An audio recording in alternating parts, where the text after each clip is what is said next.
વંદે માતરમ ન્યૂઝમાં આપનું હાર્દિક સ્વાગત છે। ચાલો જોઈએ આજના મુખ્ય સમાચાર। આજવા વડોદરા રોડ પર જયસિંહપુરા પાસે પોદ્દાર સ્કૂલ નજીક એક અત્યંત ગંભીર અકસ્માતનો કિસ્સો સામે આવ્યો છે। નશામાં ધૂત કાર ચાલકે બાઇક પર જઈ રહેલા દંપતીને પાછળથી જોરદાર ટક્કર મારી લગભગ 300 મીટર સુધી રોડ પર ઢસડ્યા હતા। આ બનાવના 2 દિવસ બાદ વાઘોડિયા પોલીસ મથકે કાર ચાલક સામે ગુનો નોંધવામાં આવ્યો છે। આ ઘટના 26 જુલાઈની રાત્રે આશરે 9 વાગ્યાના સુમારે સાઈવિલા સોસાયટી અને પોદ્દાર સ્કૂલ વચ્ચે બની હતી।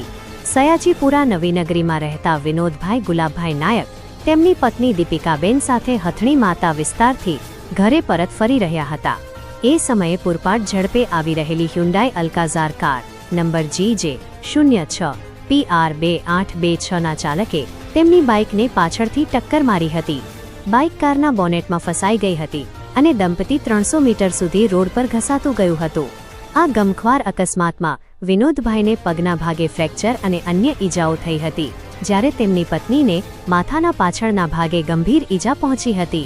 સ્થાનિકોએ તાત્કાલિક 108 મારફતે બંનેને નાજુક હાલતમાં સારવાર માટે SSG હોસ્પિટલ ખસેડ્યા હતા। ઘટના બાદ એકત્ર થયેલા સ્થાનિકોના જણાવ્યા મુજબ કાર ચાલક ભારે નશાની હાલતમાં હતો। ગાડીની તલાશી લેતા અંદરથી દારૂની બોટલ અને ગંજી પત્તા મળી આવ્યા હતા, જેનો વિડીયો સ્થાનિકોએ બનાવીને વાયરલ કર્યો હતો।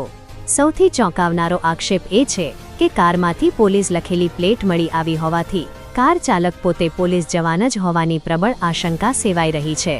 સ્થાનિકોએ એવો પણ ગંભીર આક્ષેપ કર્યો છે કે સ્થળ પર પહોંચેલી ડાયલ 112ની પોલીસે મામલો રફેદફે કરવા કારની નંબર પ્લેટ હટાવવાનો પ્રયાસ કર્યો હતો।